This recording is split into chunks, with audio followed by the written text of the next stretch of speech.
কি অনেক নেতা মেতা এরা ঢুকে বসছে, এদের নাম তো আর বলতে পারবো না। এরা এখন ওইখানে অবস্থানরত অবস্থায় আছে। এটা যদি শেখ হাসিনা চিঠি দিয়া বাতিল করছে, এটা যদি উনি চুক্তিতে আলাদা ওনাকে স্বাক্ষর দিয়ে দিছে যে উনি এই প্রজেক্টটার মালিক উনি।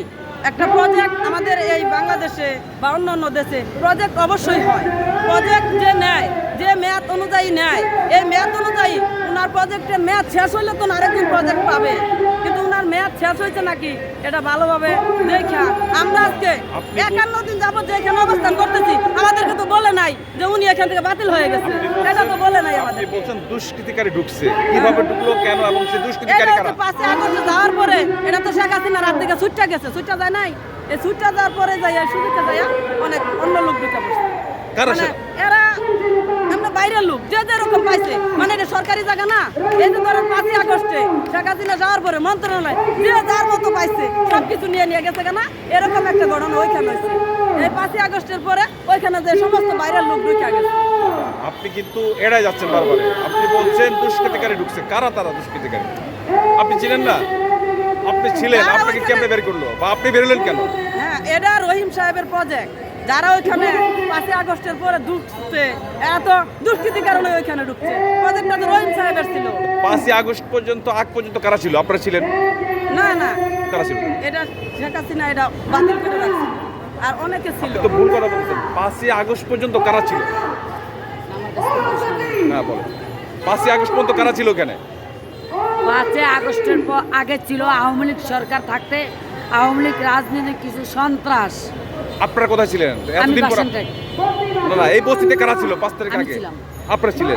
আপনি আবার সন্ত্রাসী বলতেছেন কেন? হ্যাঁ, তাহলে আপনারা ছিলেন, হ্যাঁ। তাহলে এখন আপনারা কোথায় আছেন? এখনো বাসনটাক আছি। বাসন্তী আছেন? হ্যাঁ। তাহলে এই আন্দোলন করতে আজকে এতদিন ধরে প্রেস ক্লাবের সামনে এখানে জড়ো হয়েছে। আমার পুরো ঘটনা নেই নাই, আমি আপনার শুরু থেকে আছি, আপনি বলেন। আমি বাসনটাক বস্তিবাসী।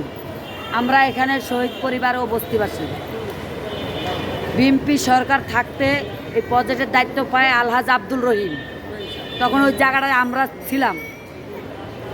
আব্দুল রহিম আমাদের বস্তিবাসীকে নিয়ে একটা চার আড্ডা করে বলছে যে আপনারা যদি এই জায়গাটা ছেড়ে দেন তাহলে আপনাদের জন্য পুনর্বাসন হবে।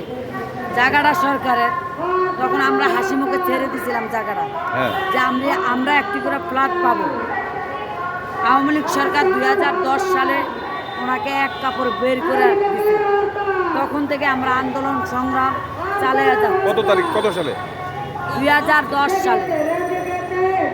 তখন থেকে আমরা আওয়ামী লীগ সরকার থাকতো, আমরা বিভিন্ন জায়গায় স্বরাষ্ট্রমন্ত্রী এমপি ওনার কাছে গেছি, এমপি ফারুকের কাছে গেছি। এই প্রেস ক্লাব আমরা আন্দোলন সংগ্রাম করে যাচ্ছি। আমাদের ইউটিউবে ঢুকে দেখেন, চার্জ দেওয়া পাইবেন। 5 আগস্টের পরে আমরা মনে করছি যে কোনো একটা সুসংবাদ আসবে। 5 আগস্টের পরে আরও লুটপাট কারা করতেছে? বলতেছে আমরা বিএনপি নেতা। আমরা বস্তিবাসী শহীদ পরিবারের সাথে কেন? আমাদের দাবি হলো দুটা। একটা দাবি হলো পুনর্বাসন, আরেকটা দাবি হলো শহীদ পরিবারের ক্ষতিপূরণ, কলমিলতা মাত্র। আপনার পরিচয়টা বলেন। আমার নাম জিয়াসমিন, আমি বাসন্তেক থাকি। বাসন্তেক থাকি। এই বস্তিতে কতদিন আছেন আপনারা? আমি ওই বস্তিতে, আমি এখন বাসন্তেক থাকি। আমি 30 বছর ধরে এখানে বাসন্তেক। বস্তিতে ছিলেন কখনো? হ্যাঁ। কতদিন ছিলেন? কতদিন ছিলাম এটা তো আমরা হিসাব দিতে পারবো না। কত বছর ছিলেন? অনেক বছর ছিলাম, ওই বস্তিতেই ছিলাম। আমি তখন এই সরকারি জায়গায় বস্তিটা বানাইছে কে? হ্যাঁ, বস্তিটা জনগণে বানাইছে। জায়গাটা খালি পাইছে, আমরা বসবাস করতে আছি। এখন জায়গা তো সরকারের, হ্যাঁ, তাই না? এখন সরকার সিদ্ধান্ত নেবে কি? জায়গাটা সরকারের থেকে দায়িত্ব পাইছে আলহাজ আব্দুল রহিম এখানে প্রজেক্ট বানানোর জন্য, বস্তিবাসীর পুনর্বাসন বানানোর জন্য। আওয়ামী লীগ সরকার 2010 সালে ওনাকে বের করেছে, ভালো কথা। রহিম খারাপ। আওয়ামী লীগ সরকার কি করছে? কোন সরকার কি করছে? আজ পর্যন্ত একটা ইটও বসাতে পারে। জায়গাটা কেন এইভাবে আটকে রাখছে কেন? কি করবে সরকার?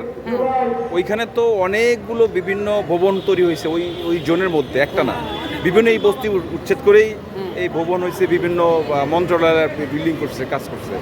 এখন কি সরকার সেরকম কিছু করার জন্য কি এটা করছে নাকি না? সরকার করছে বস্তিবাসীর পুনর্বাসন দেওয়ার জন্য। আওয়ামী লীগ সরকার বন্ধ করে দিছে। এখন আপনারা বস্তিটা আবার মানে বস্তিতে আবার ঢুকতে যাচ্ছে।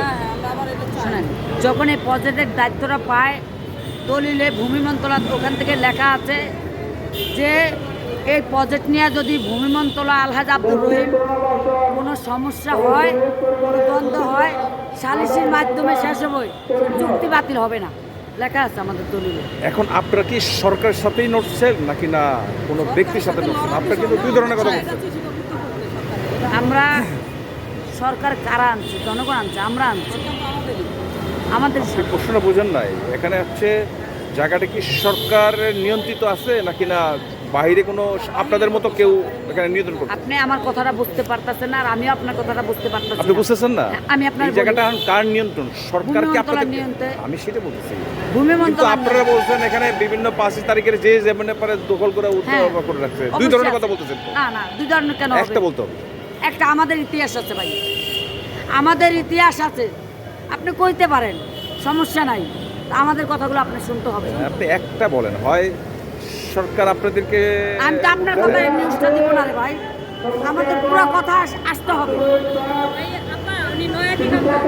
আমি ঠিক অবশ্য আপনাদের এখানে? বলতেছে ওনারা যে আমরা কে? বিএনপির ক্ষমতা, রাজনৈতিক দল। নাম বলেন। আমি সবার নাম বলবো। নাম বলতে হবে ভাই। এই স্পেসিফিক সবার নাম উনি বলতে পারবে, আলহাজ আব্দুল রহিম।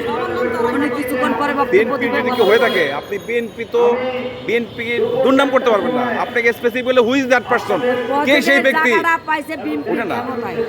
এখন ওখানে এই কাজটা কে করলো? আপনি অবশ্যই নাম আছে না, আপনি তো চেনেন তাকে। তো যে আপনার এই বিএনপি দখল করছে সেইটা বলতে হবে। আপনি স্যারের কাছ থেকে নামটা